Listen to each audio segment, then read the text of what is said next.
Davos in the Desert. My name is David Wanatik. I'm the CEO of Davos in the Desert. Before we get into our program, which is called Plight of the Uyghurs, let me just make a few comments about our organization, Davos in the Desert. We're primarily an anti-globalist organization. We're concerned about overreach on the part of organizations such as the WHO and the UN. We believe that sovereignty should be preserved and that individual rights and liberties should not be squashed. We do what we can to promote our anti-globalist agenda. We've had a lot of events that deal with the risks of the corrupt UN, the machinations of the WHO. Last week we had a program called Lockdown Nation, and in that program we had a session dealing with the hoax of climate change, corruption at the UN, overreach by the WHO. Threats of digital currencies, war against farmers all over the world, and the risk of C4 cities, among other topics. We do what we can to promote legislation that pushes forward our anti-globalist agenda. We support Andy Biggs, our local congressman, in his HR 79 bill, which is called the Withdrawal from the WHO Act, and support Congressman Perry's new proposed legislation dealing with the Defund Davos Act, which is to say the United States won't pay money as a government to the World Economic Forum. We also have a lot of platforms for Republican candidates to introduce themselves and to get their message across. We've had breakfasts, lunches, dinners, cocktail hours, rallies, Hanukkah parties, election integrity parties, and we've hosted Republicans running for the U.S. Senate, U.S. Congress, Arizona Governor, Arizona Treasurer, Arizona Secretary of State, Arizona Attorney General, state senators, state legislatures from Arizona. We've had sessions where candidates for mayors of Chandler have spoken, people running for city council, school boards, and others have also spoken at our events. Some of our events focus on oppressed people. In October, we had a gala, and we had a lady from North Korea speak to us about the terror that goes on with the population of North Korea. In December, we had a gentleman from the West Bank talking about how bad Hamas is, how Hamas terrorizes its own people. And tonight, the focus of this program is the plight of the Uyghurs. So this is a very important topic. It's a topic that a lot of people don't know about. When I was promoting this event, I interviewed our speakers, I wrote some articles, and they were published in the Washington Times, the Epoch Times, some Arizona newspapers. But when I tell my friends who are very well informed about a lot of current events and what's happening around the world, even many of them simply had no idea what I was saying when I mentioned the word Uyghur. They didn't know what I was talking about. So it's unfortunate that that's the case, but hopefully we can resolve some of that tonight by having this program. So I'll just do very brief introductions of our speakers. Their complete bios are available on our Davos in the Desert website. We have Moiter Illiquid, who is a human rights lawyer, writer, and researcher at the Uyghur Transitional Justice Database, which is based in Norway. The Uyghur Transitional Justice Database is an ongoing project that focuses on the registration of the disappeared and extrajudiciary interned Uyghurs and other Turkic people in China. Her organization was founded by the Norwegian Uyghur Committee in 2018, and Moiter has served as the head of communications for the Norwegian Uyghur community and as a project analyst for the Uyghur Transitional Justice Database since 2020. We also have Abdul Hakim Idris, who is the executive director of the Center for Uyghur Studies, a Washington, D.C. based think tank. He is the author of the book Menace, China's Colonization of the Islamic World and Uyghur Genocide, which was published in Arabic, English, Indonesian, and Turkish. Mr. Idris is one of the founding members of the East Turkestan Union in Europe, which was first established in 1991 in Germany as the Uyghur Organization in Europe. Mr. Idris was also co-founder of the World Uyghur Youth Congress in 1996 and the East Turkestan National Congress in 1999. Both of our speakers, Moider and Abdul Hakim, have very long and extensive and impressive backgrounds, but for purposes of getting right into the program as quickly as possible, I'll just leave you with the abbreviated backgrounds of these two fine speakers. So we really have leaders of the Uyghur community with us tonight. We're very fortunate.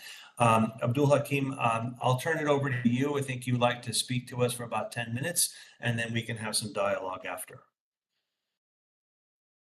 Thank you, David, for organizing this event and having me in this program. East Turkestan, also known Xinjiang Uyghur Autonomous Region, is the ancestral homeland of the Uyghur and other Turkic peoples who are mostly Muslim. Since 1949, it has been under Chinese occupation. Since this occupation, the Chinese authority are trying to erase the cultural and religious identity of the Uyghurs and other Turkic Muslims. This region is important because it's links to Asia, Eurasia, and has valuable natural resources like minerals and fertile land. China wants to absorb East Turkestan in the culture and remove Uyghur identity.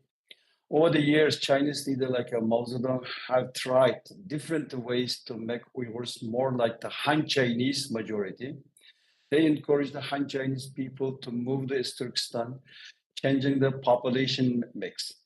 The government also controls education, promoting Chinese communist ideas and discoursing Uyghur language and the customs. Since 2017, the Chinese authorities built what they call the education center, but the reality is concentration camps. Numerous such facilities were built across in Turkestan and have been officially described by the Chinese government as vocational training centers. However, accounts from those who have been survived these camps painted different pictures, suggesting that the intent behind these institutions is forcefully suppress Uyghur religious beliefs and the ethnic identity. Notably, the intellectuals and the community leaders were among the first to be detained. Testimonies of the survivors, independent media reports, and the leaked Chinese government official documents indicate that the detainees are coerced into renouncing their identity, pledging allegiance to Chinese Communist Party and its leaders, with the resistance allegedly met with the severe punishment. The most tragic victims of these camps are women, with the reports of sexual abuse and rape by the camp guards. Additionally, there have been alarming allegations of organ harvesting from the Uyghur detainees. Life outside the centers isn't much better. Uyghurs facing restriction in their religious practices and even basic communication with the family members. The Chinese official has tried to make the Uyghur more like the Han Chinese. They put the Han Chinese people in Uyghur homes to watch them and stop them from practicing their daily lives. This made the life hard for Uyghurs who are constantly watched and controlled. Some who have undergone what's claimed to be introduction in these centers have been subjected to trials in what are reports as a courts leading to imprisonment and the forced labor and the Chinese factories. Allegations of human rights violation also include reports of forced sterilization of Uyghur women to diminish the population growth within East Turkestan. The reported decline in birth rates by over 80% in the past years is attributed to such practices. Another victim of the Uyghur genocides are Uyghur children who have been separated from their families. It is estimated that nearly 1 million Uyghur children have been placed in state orphanage and boarding schools. The aim are reported is cut their connection to the Uyghur identity and raise them as a loyal Han Chinese citizen to the CCP. Furthermore, the Uyghurs in diaspora cannot communicate with their families in East Turkestan since 2017, as communication with the people abroad was used as a pretext to send the Uyghurs in the concentration camps. The cultural erasure also extended to the destruction of the mosques. Since 2017, around 16,000 mosques have been damaged or completely demolished or converted into restaurants and the bars. With the targeting the places of worship, the CCP aims to erase the trace of the Islamic civilization in East Turkestan. Reflecting upon the question of why CCP does this to Uyghurs. The motivation behind the CCP's genocide policies can be conceived from the two angles: to drive the East Turkestan in the broader Chinese communist nation and the pursuit of economic diplomatic interests by the Chinese Communist Party. Economically, East Turkestan is important to China because its resources, strategic locations. China wants to control the region and to benefit its own economy. President Xi Jinping's policy, like the Belt Road Initiative, aim to increase Chinese influence globally. However, these projects often benefit China more than countries they are supposed to have. China wants to dominate the global economy, and East Turkestan is the key to this plan. This is why they are trying to erase Uyghur culture. Many countries and the organization have cut out China for its actions, but more need to be done. People can help by learning about the situation, spreading awareness, and boycotting product made with the forced labor. Xi Jinping's rise to power in China marks a significant period in this context. His leadership has introduced colonial projects like the Belt Road Initiative, launched in 2013, which is often presented as a means to foster economic and social development worldwide.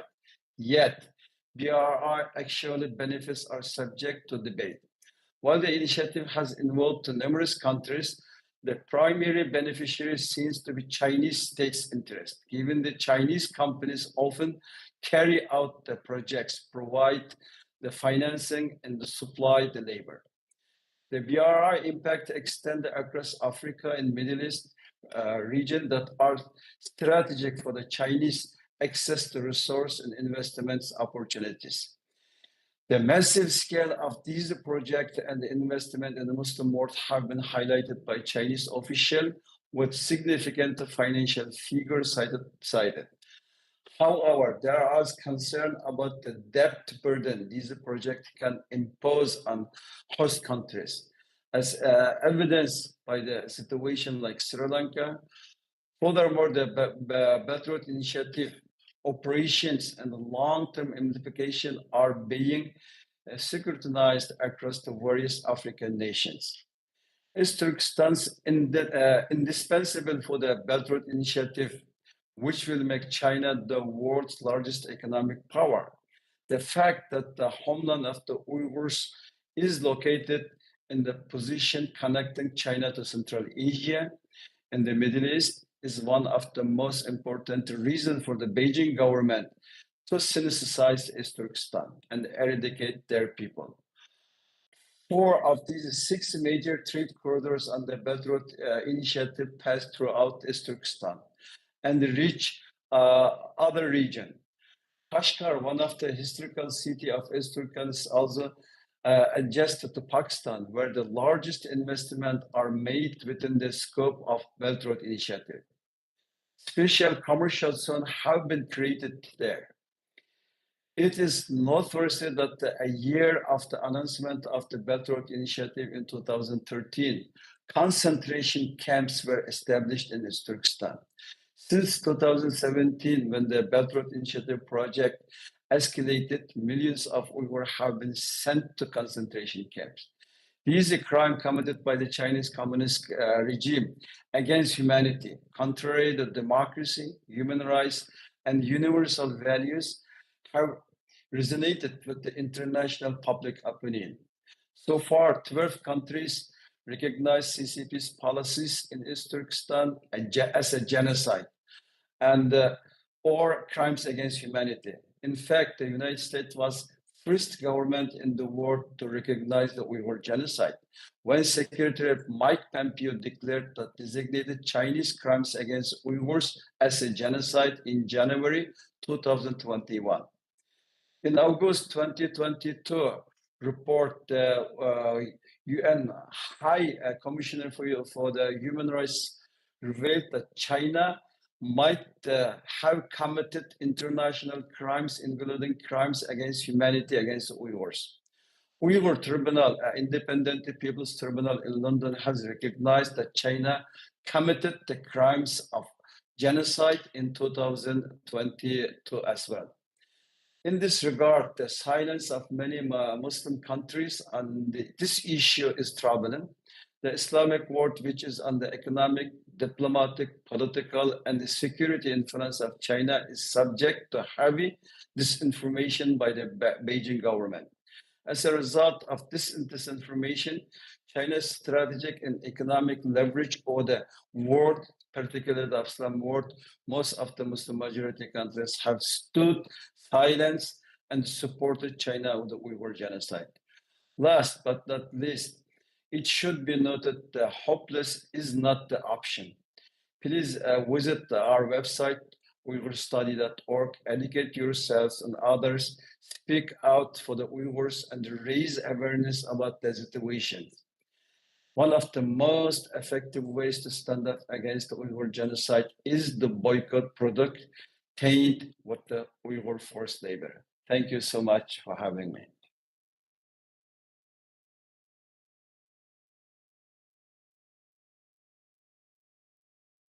You're muted, David. Yeah, thank you very much, Abdul Hakim. Great presentation. I'm sure that people know much more than they did 10 minutes ago. So thank you for that excellent overview. Moiter, maybe we can just talk to you for a minute. Maybe just before all the oppression started, maybe just tell us a little bit about the Uyghur community in China. What was the population? What were the sources of income? What is the language like? Is it a Turkic language? Just kind of give us some information like education levels and so forth. Sure, of course. As Abakim already has mentioned, the Uyghur region is called East Turkestan in our native language, and that's the name used before the Chinese occupation. But after the annexation of the country in 1949, it has been known by its new name, Xinjiang Uyghur Autonomous Region, which in Chinese simply means new territory. Uyghurs are indigenous people who have lived in this area for thousands of years with Indo-European and Turkic ancestries. The histories of the Uyghurs dates back to, it has more than 4,000 years, and several independent states has been established throughout the Islam history. And the culture, history, language, and identity of the Uyghur people have very little in common with Han Chinese, and it's more in common with other Turkic people in Central Asia, such as Uzbeks, Kazakhs, Kyrgyz, and etc. In terms of educational level, I can't really generalize here, but I would say that Uyghurs are moderate people with a big percentage studied in higher education. And the source of income, this region, as Evlikim has mentioned already, is very rich for oil resources and natural resources like minerals, coal, and etc. So, but however, the establishment of the People's Republic of China in 1949 has led to a new era of oppression. The Chinese communist governance in the region is considered as the darkest chapter in the Uyghur history, and it's still an ongoing nightmare today. And under the current condition, the very existence of the Uyghur people is under threat. But I think, just to be clear, the repression towards the Uyghurs is nothing new. In the Western world, you always see that or hear that in public domain in the last couple of years. It's often described that under the rule of Xi Jinping, these are happening to the Uyghurs. But in fact, the situation was pretty bad even before Xi Jinping came to power. It was just that he has taken it to a whole other level. I hope that answers your question. Yeah, that's very good. So you said that the Uyghurs traditionally were moderate people. Does that mean like there was a small percent of them that would make Hajj? A small percent would go to Mecca? Is that an indication that the Uyghurs were relatively moderate? Yes. Okay. And all right, so I guess we can get right into it. I think before you told me the population of the Uyghurs in China is 12 to 14 million, about that. Okay. And Regarding the population, the Chinese official statistics says the Uyghurs are 12 million people. If you add, over 1.5 million Kazakhs, Kyrgyz, Tajik, other Turkic people in Chinese on statistic around the 15 million. But reality is more than that, because in the Chinese communist regime, they call us minority. We are not minority in our country, but they call us minority, have a right to register 2 children. So, for example, our family, we are 7 siblings. 2 of them were able to register as a citizen of China. Rest were not able to register because of the birth control. So there is like a statistic by Uyghur intellectual who studied the population and by city, village.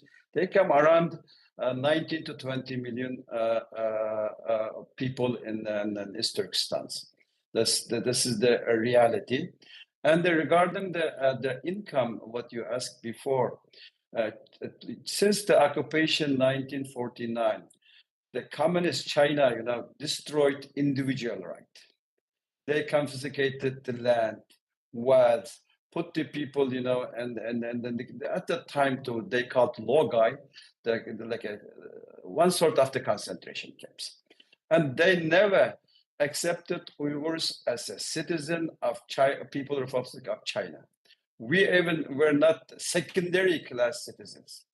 Well, the Uyghurs all the time, they were hard to get a job, and it's all the time, you could not do business because they brought the new settlers, the Han Chinese, they get the beneficiary. So we were, almost 30 years from 1949 until 1980s.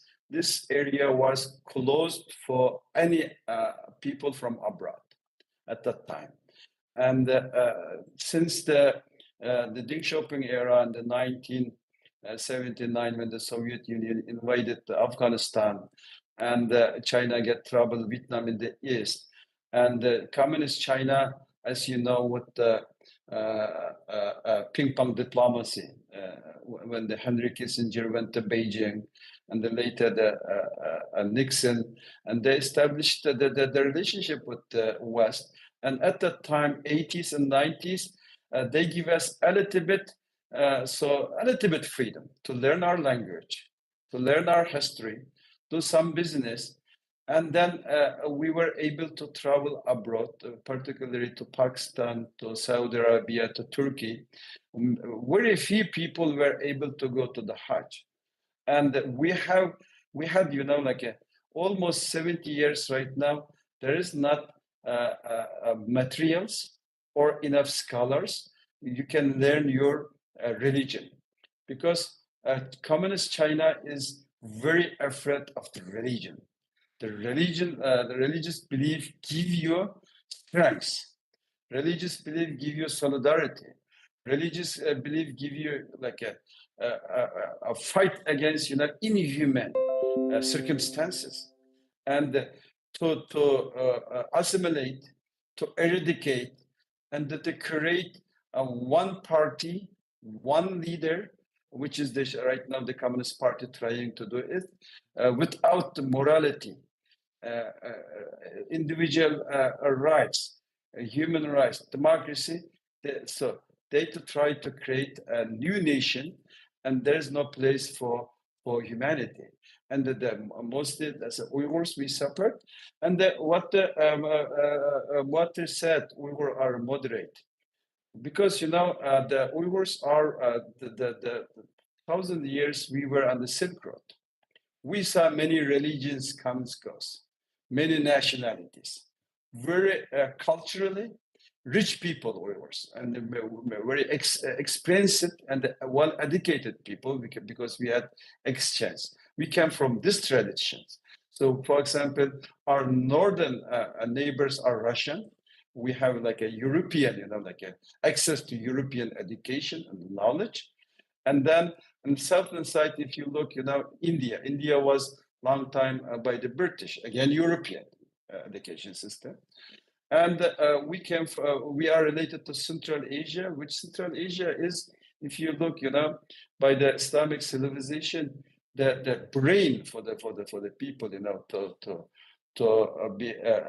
get the knowledge, well educated, being moderated, and respected all religion, all nationality, living in harmony. So we come from these parts of the world, and the Uyghur culture and music, poet, literature, very rich, but our food is very rich. So we will, when you come to Virginia, we will have to go to a Uyghur restaurant. You can, have with your own eye to see it.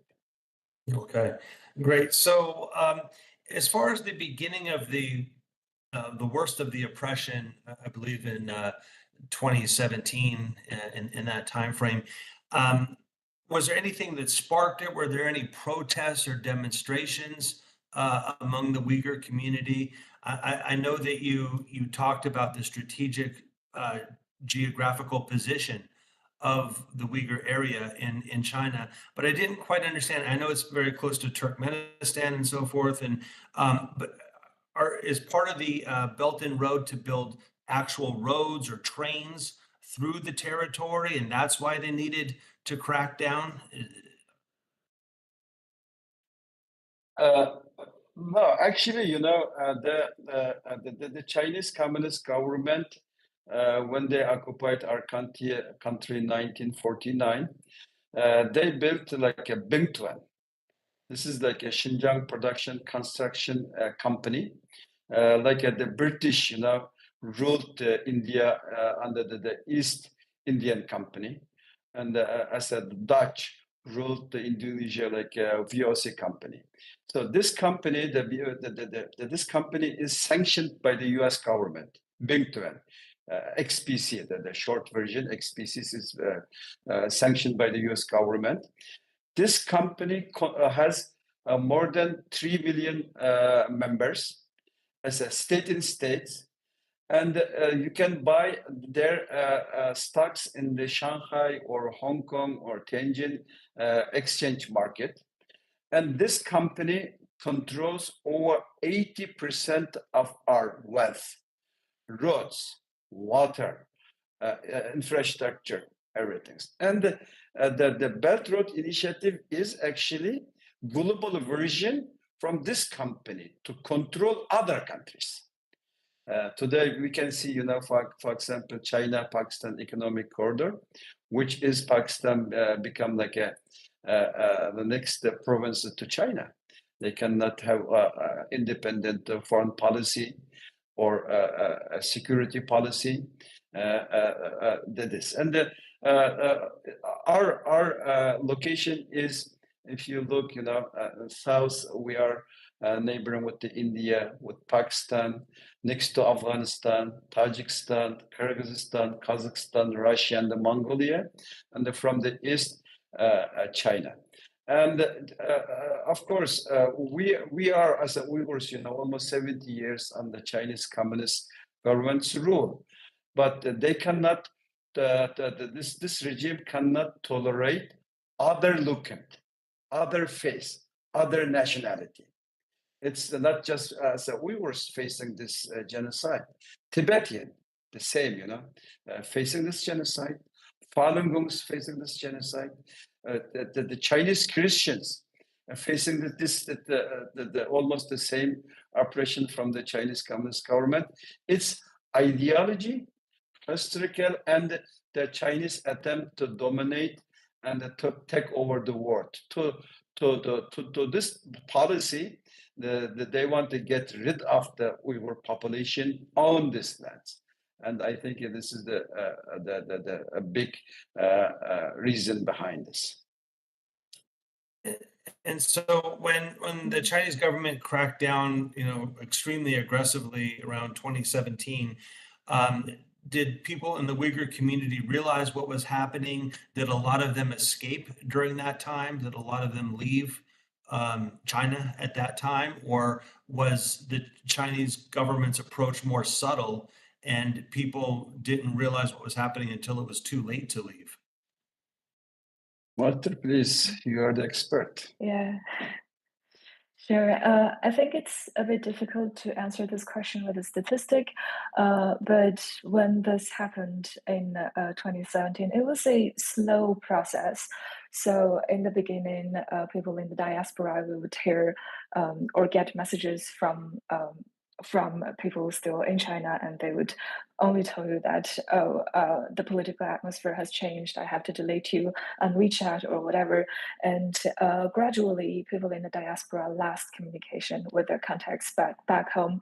And then slowly, we started hearing about people disappearing, and there's camps being built, and satellite images showed a wave of buildings and detention compounds. So that was the scenario, but it was never easy for the community members to obtain a passport or to leave the country. It was just never easy. And the diaspora in science nowadays, I can say that Central Asia has been the home for the largest Uyghur diaspora, but this is through the first wave of immigration that I guess started in 1950s, when during the establishment of the PRC, and the fact that the new regime imposed restrictions on Uyghur cultural practices, which continued throughout late 1960s as the Cultural Revolution accelerated. And then the last wave of migration only began in 1990s and continued through the late 2016 till authorities began confiscating people's passport and committing those mass atrocities crimes. So of course, some are lucky enough to leave, but this is just a few, very, very few number. And those who have managed to flee in the last 2 decades are mostly settled in Turkey, which is also home for the largest Uyghur diaspora in some European countries, and US and Canada. Yes. Okay.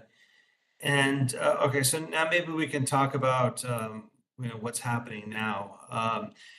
If you look at the orphanages, I believe there's between 900,000 and 1 million children taken from their homes out of a total population of something like 12 or 14 million. It's a very, very large percent. So is it almost all Uyghur children that are taken out? At what ages are they taken from their family? And are they ever reunited with their parents, or are they sent to live elsewhere in China?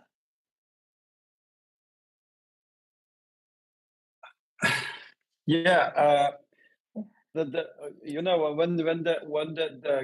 this big crackdown began in 2017, 2016, 2017, Chinese Communist government built between the cities largest boarding schools, and at the same time concentration camps. What they did is put the people who are, not normal, they say. We want to make the Uyghur people normal. What not normal is, you have on dignity, you are on belief, you live as a Uyghurs, you have beard, or, you say the woman wearing the traditional clothes and not look like the Han Chinese. They were not normal. They put them in the concentration camps, and then they took the children. There are, very young people. We saw, like babies, and 3-4 years old, because nobody were there to took care of them in the orphanage and the boarding schools. And then put the other Han Chinese communist cadres in the Uyghur homes. This is, how can I describe? You know, in Chinese own statistic, on media reports, 1.1 million Han Chinese communist cadres deployed by the Uyghur homes. Imagine you have wife, you have kid, you have home. They will come, a communist Chinese cadre live with you 24 hours for months, 2 months, 3 months. And this person, this functionary has power to give you score. Are you normal? Are you practicing some things, you know, against communist government, expectations? And this tragedy turned the all Uyghur families' homes in the open prisons. You are, you know, we had when I was born in East Turkestan, went to communistic schools. At that time, my parents were forced to work, you know, in like they call community working place, but they were, you know, like forced to learn communistic ideology after work. But when they come at home, home was the only free place you can have, you know, like an own life. You can live as a Uyghurs, a human being. We get to learn the morality, behavior, some history, some our religious beliefs from our parents. And this crackdown destroyed this home. And you, as a Uyghurs, we were like a prisoners at our own home. And through this, you know, they put many children, as a report says, 900 to 2 million children orphanage school. And I participated in 23rd of January last month in Geneva, UPR. This is like a universal periodic review on the Chinese human rights situations. And the Chinese diplomats, they tell you know, they said, we are helping Uyghurs and making them, cultivating them, and giving them opportunity in these schools. We're providing them the foods, housing. Their family, if they want, can visit them, and they can take them one day to home. This is like from Chinese diplomats last month in Geneva, you know, in front of the whole the world, and of course U.S. and some the European countries criticized these practices, and this the Chinese right now trying to eradicate or eliminate other nationalities like Uyghurs and Tibetan through boarding school, sterilization of women, forcefully marrying with the Han Chinese. So cutting that, you know, like a growth size. Maybe, you know, in 10, 15 years, that they will be like a no more Uyghurs coming out as a young kids, you know, that they are already born, will educated like a Chinese. They do, if you can't change them, they put, you know, concentration camp, forced labor. And we are right now, you know, because the Chinese communist governments, this genocide is like a perfection from Nazi Germany's methods, Soviet gulags practices, imperial Japanese cruelties combined together. And there is no reports, no documents. We cannot see, you know, gas chambers, no shooting, no pictures, no, you know, like a total surveillance. You cannot go after the document where they are. They say, you know, like crimes, and they say in our country, Xinjiang, so high, the sentence were so high in the courts, but you never find a paper, which individual is sentenced or what was crime. There's no documentation. It's very difficult for the Uyghur people to explain this situation as is. Despite this tragedy, the water is one of the experts. They're collecting the information, more than 1,000 testimonies with the name, with the paper, and we have several Chinese on government officials documents. We have there is a website, www.xinjiangpolicefiles.org.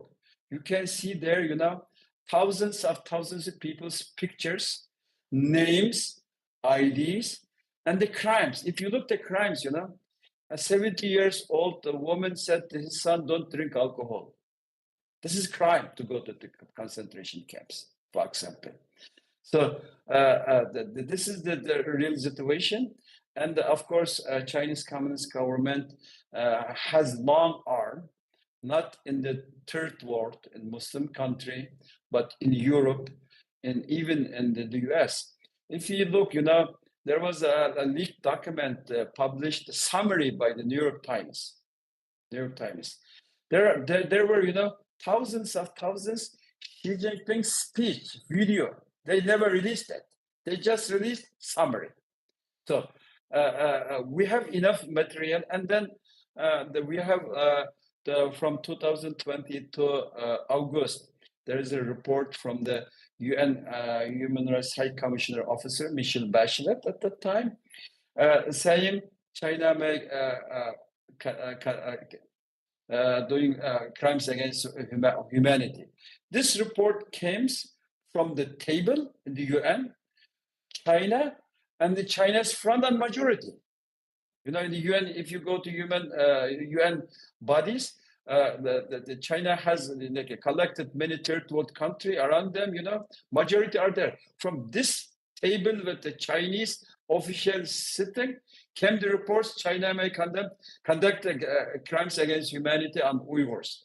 So we have enough reports, but actually, the attention from the world public opinion, media, governments are very low. And I think because if you stand against the Chinese Communist Party's cruelty, there is a consequence. If you're academician, they will go after you. If you are businessman, you will lose business access. So in Chinese Communist government today, already documenting not just Uyghurs, all population around the world, friend of China, enemy of the China, then between them. So this is the practice what we are facing to. Okay, Moiter, maybe to specifically ask you a few questions. So with the orphanage, are most of the children repatriated to their parents, or are most of them sent further inland into China to live with the Han communities?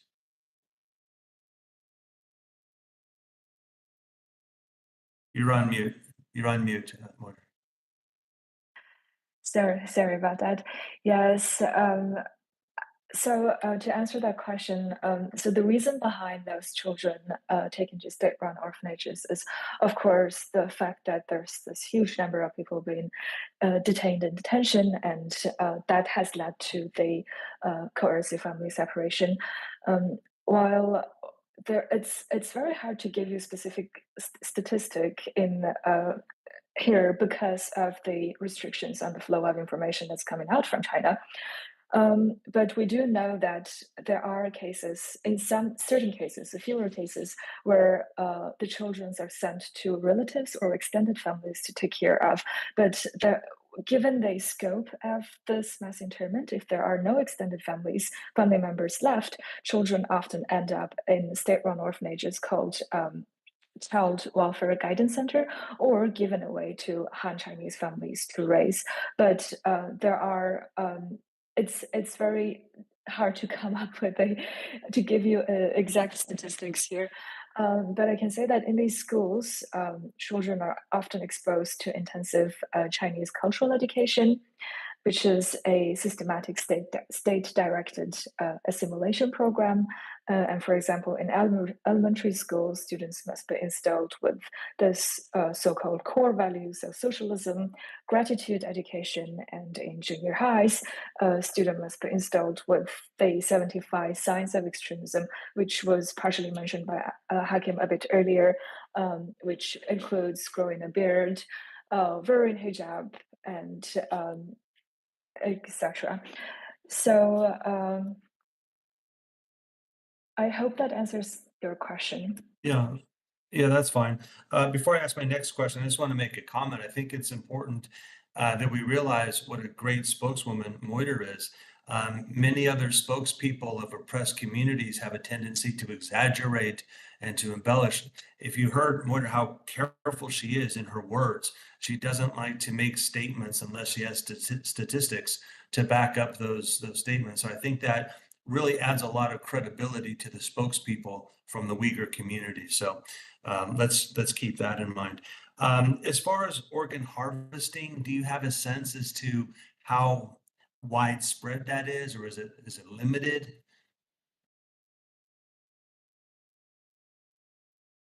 Moiteen, answer. Yeah, from survivors' testimonies, there has been few cases of people who have directly witnessed organ harvesting. But again, I cannot give you any statistics here. And even from satellite imageries, there has been documented that in certain situation there has been developments of the camps. You can see that it starts with a smaller size compound. In a period of time, it develops into forced labor facilities, and gradually you could also spot crematoriums and laboratories that's been built nearby. That says something, but it does not provide us to conclude with a statistics and these questions. Okay. I want to add, regarding this organ harvesting situations in our region, the Chinese Communist government collected data, DNA test, face recognition, voice recognition test from everywhere.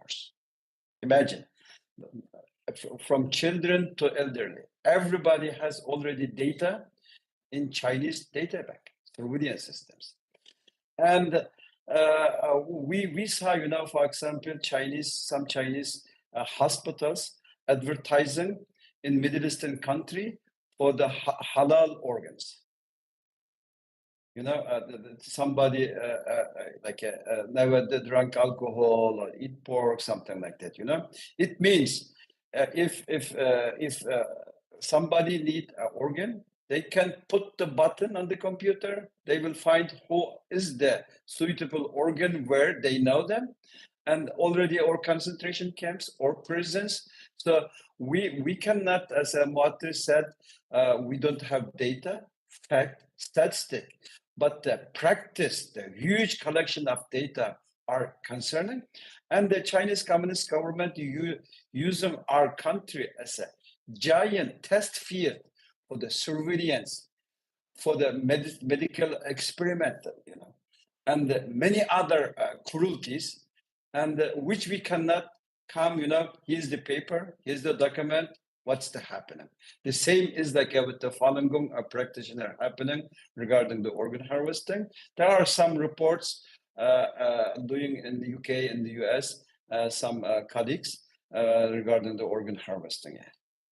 Yeah, that makes sense. If the Chinese government controls the Uyghurs so closely anyway, with all their surveillance, why do they need blood samples and biometric data points of all the people when they are watching them all the time anyway? But what you said for marketing halal organs, that makes sense. Unfortunately. Are Uyghurs sent abroad as slave laborers? Do the Chinese make money from sending groups of Uyghurs to work in other countries, and the Chinese government takes the payments?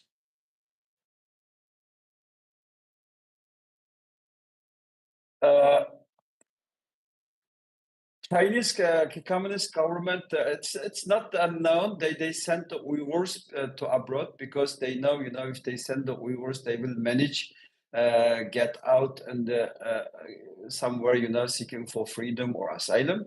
So we are not experiencing. They send Uyghurs, but they did, until 2008, they sent some Uyghurs to work in Saudi Arabia, some Middle Eastern country, which I met with them at that time, like labor people. But right now, not. We cannot find anywhere. But if you look, in what the Chinese government recently declared, they created 3 free economic trade center in our country. One is in Urumqi, one is in Korgas, one is in the Kashgar city. When we look in the Kashgar city, how huge is the free trade economic zone is, there are some reports, they may, like a place for the million laborers to work there. They want to, bring some Chinese company who they need, intensive labor to those areas, so they can put the Uyghurs for the forced labor facilities. And we see, because of the Chinese, what I said before, the big one, the XPCC company, they are managing the forced labor. They have like a, you cannot go after them because there are many chain companies. They're taken from other companies. For example, we have right now a huge cry in Germany because BSP has a production facility in our country in Korla. They announced to close it because they are too close to nuclear test area, and their chain companies are deploying the Uyghur forced labor. And we have right now in Urumqi Volkswagen factory, and they are under pressure. They're already, saying we don't use Uyghur forced labor because they hired one other company. They said we don't have it, but they cannot prove. This is like a ongoing struggle, and unfortunately, and Volkswagen again, going where the genocide is, and we are trying to cut ties with the Chinese Communist government in between them. Okay. Are there American companies that are benefiting from Uyghur slave labor? Maybe Martha, you can comment, sir? Yes. So the forced labor issue, of course, it came into the public domain in 2020, and lots of international brands has been involved. In terms of American companies, I can let's say in textile industries, for example, you can find large size companies like Zara, Adidas, Nike, Tommy Hilfiger, Ralph Lauren, and a lot of them operate sources from cotton from this region, which is heavily linked to forced labor, as well as Apple, for example, which is also alleged that Apple's supply chain may be indicated in the use of forced labor, and Tesla, which there has been a number of evidence and reports emerged that it was using batteries produced by factories in the region. And of course, also Amazon, which has also been accused of selling products made of forced labor in this region. Okay. And is there legislation in the United States to stop importing products that are made with Uyghur slave labor? Go ahead, Martha, please. Yes, the US government has passed the Uyghur Forced Labor Prevention Act some years ago. That's all I know. It is an import ban, and it is the US is the only country that has put an import ban on products that's sourced or made in this region. But I think that's not enough that only US has taken this step. because some later evidence has shown that products that's been stopped at the port in New York are directly being shipped to the European market, for example. So it is not enough that only one country is taking this import ban, because it does not really make an impact on the situation on ground unless we can also convince that Canada and European Parliament also passes similar legislations. Are there any United States senators or congressmen that are especially sympathetic to the Uyghurs?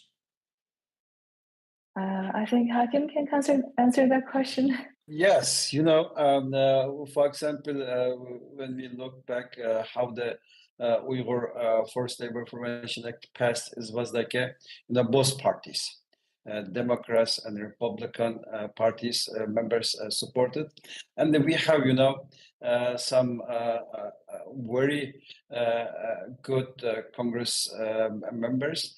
For example, if you look at the Selective Committee on China, Congressman Mike Gallagher, and from Republican side, and from Democratic side, the Congressman Raja, and then we have like a Chris Smith and many others, Tom Cotton, and many people are trying to support us. But the problem is in the Congress, there are several legislations still in the Congress. We are, trying to get past the Congress.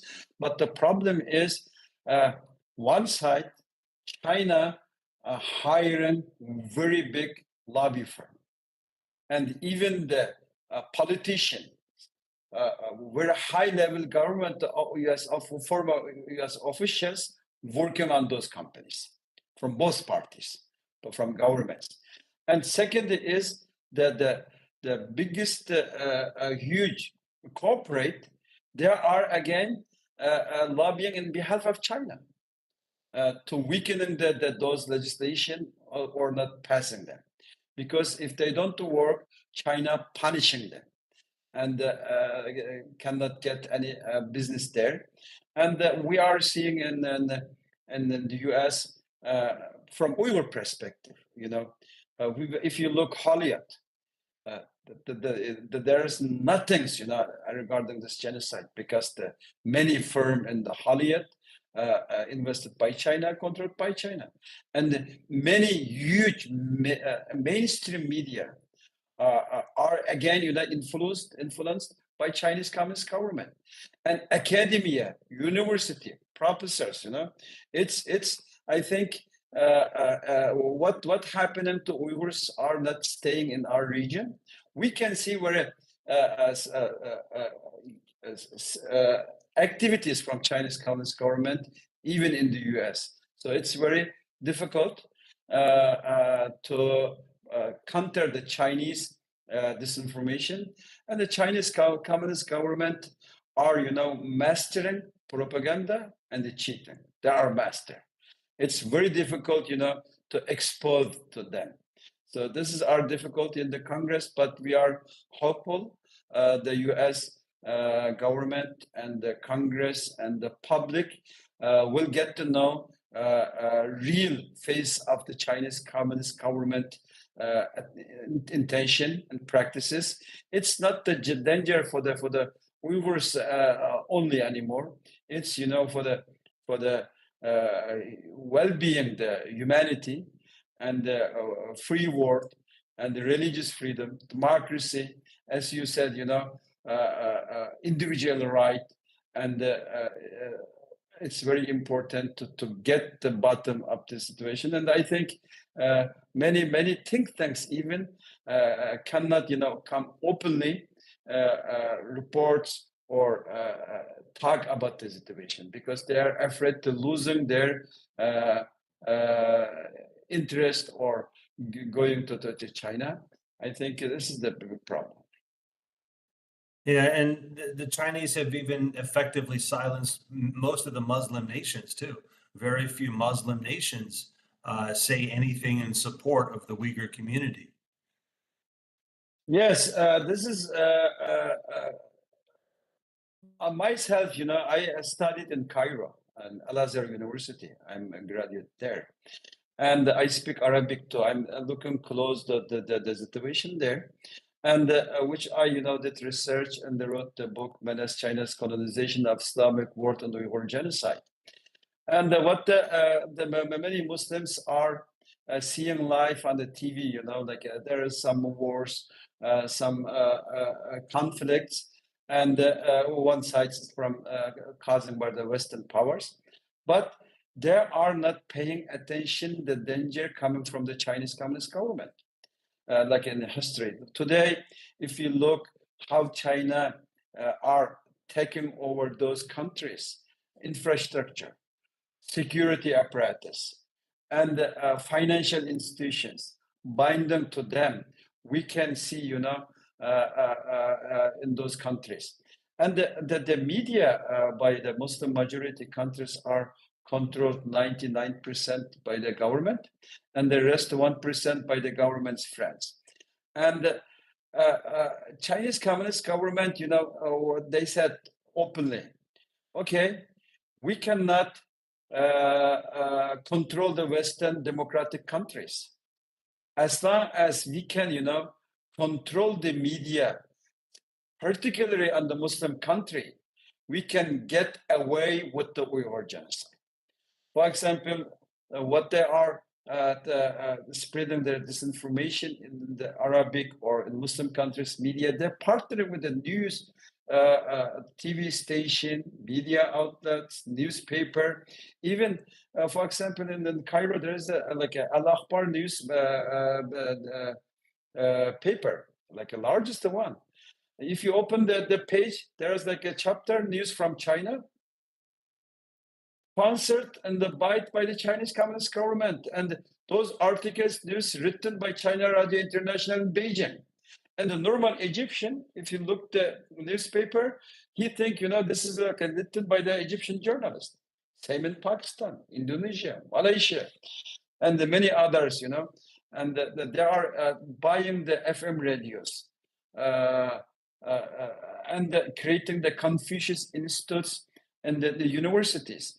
And they are offering them a 5G network, ZTE, iCloud system, almost for free in the Muslim countries. If you look at the information cables going through the world, particularly the Muslim countries, are by the China. We can look today, the Egyptian new capital, the administrative capital, 100% designed by China, financed by China, built by China, right now managed by the China. And every information, from governmental administratives and departments are going to Beijing. So for the Beijing, the information is essential, important. If they say if we get enough information, we get them like money. If we have the information and the money, we can buy the power.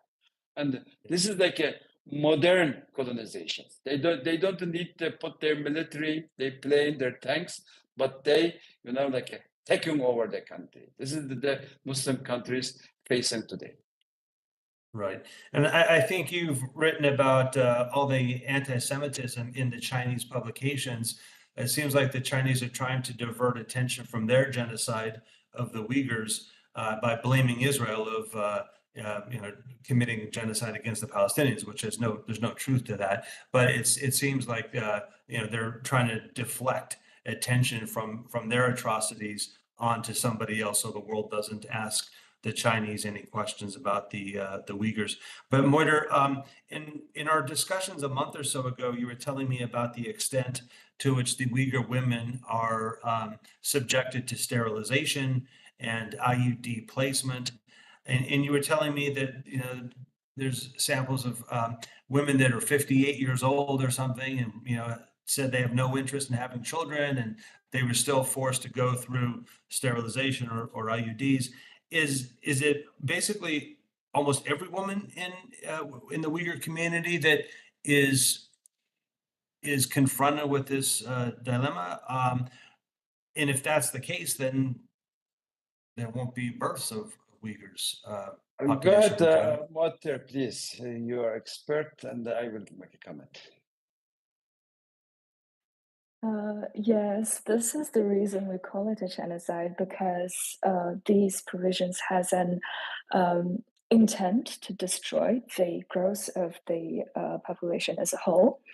And yes, as I said earlier, from witness testimonies, there has been people who have testified, and this is actually quite recent, about neighboring committees coming to each household to distribute food in orders about you have to literally meet up at the hospital at a certain time to undergo for sterilization, IUD placement, and even women at their latest stage of pregnancy is forced to abortion, and that's that's that sort of situation is it varies from regions to region. So if you look at southern regions, for example, it is you can find more harsher enforcement, while in the north it's probably less strict. Okay. Okay. Yeah, that's real genocide. I think you told me in the region, in the rural areas, the birth rate has declined as much as 90% in some rural areas. Yes, that's true. In some rural areas, the natural population rate has even reached negative. And this is per Dr. Adrian Zen's latest findings. You can find that in southern areas, there has been a 80 to 90% deduction in natural population growth. And in certain counties, it has reached net zero. And I would also like to address that in the United Nations has been an apparent failure in addressing this issue, just like how they have been responding to many other pressing issues in the world happening today. Um, but in terms of ICG and the Genocide Convention, so under international law, genocide is defined as crimes of crimes, and the prohibition of genocide is an well-established use coherence norm, meaning that it binds all member states of the international community and permits no derogation. Um, the People's Republic of China has ratified this convention in 1949 and 1983, and it has an obligation to prevent, punish, and not to commit genocide under international law.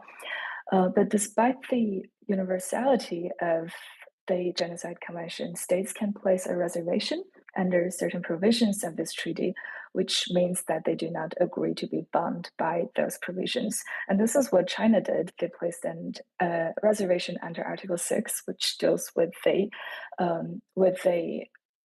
jurisdiction of International Court of Justice, meaning that they do not recognize the jurisdiction of ICJ over the interpretation, application, or fulfillment of this convention. And this is why the UN bodies are unable to step in.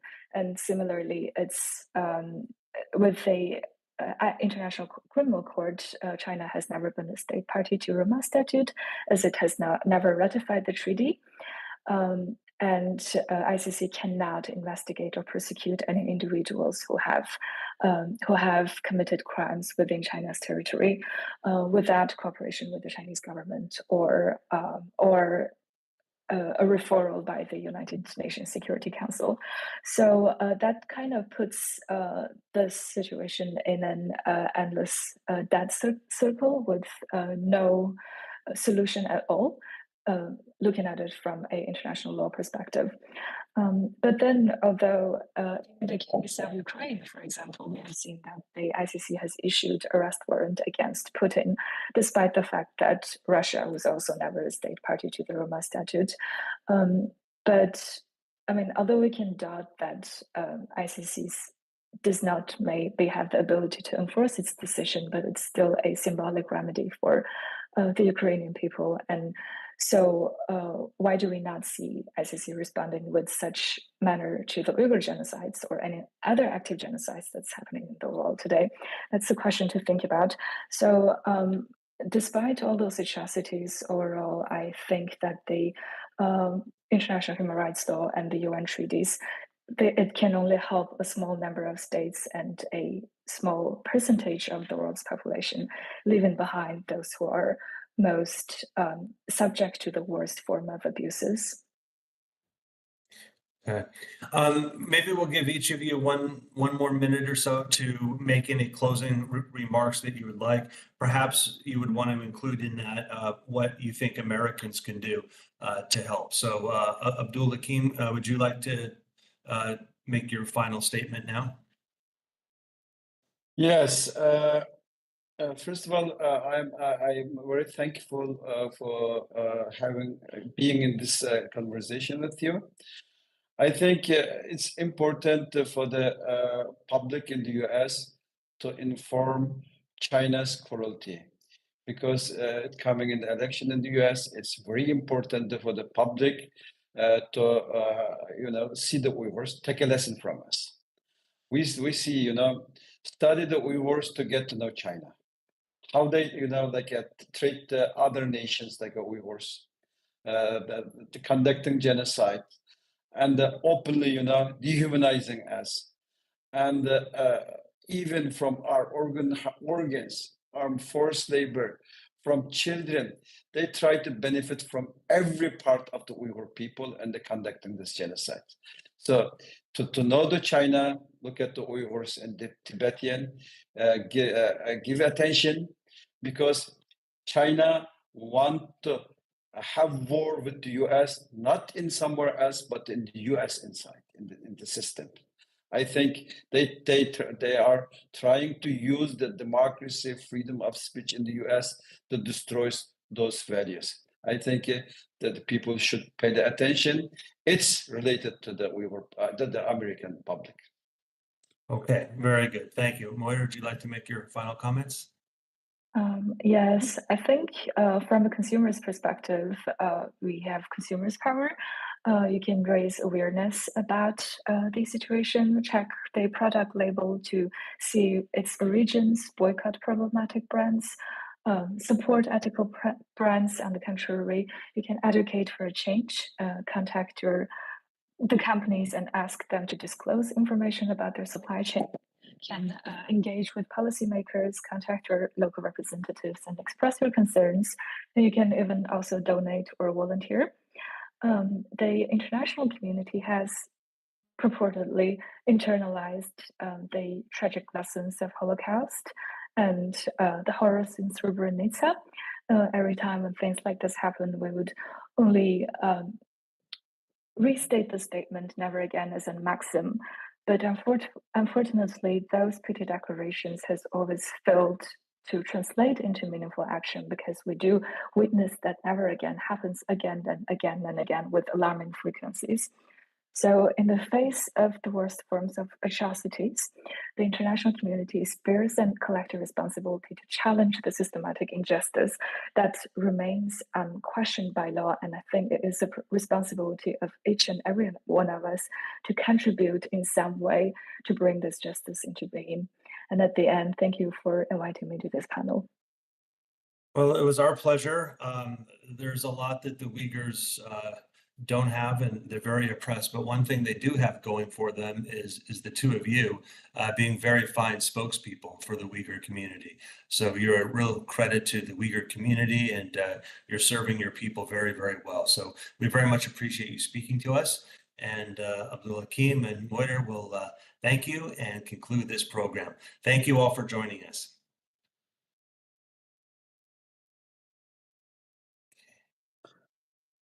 Okay, thank you. Okay, good. So we can cut it.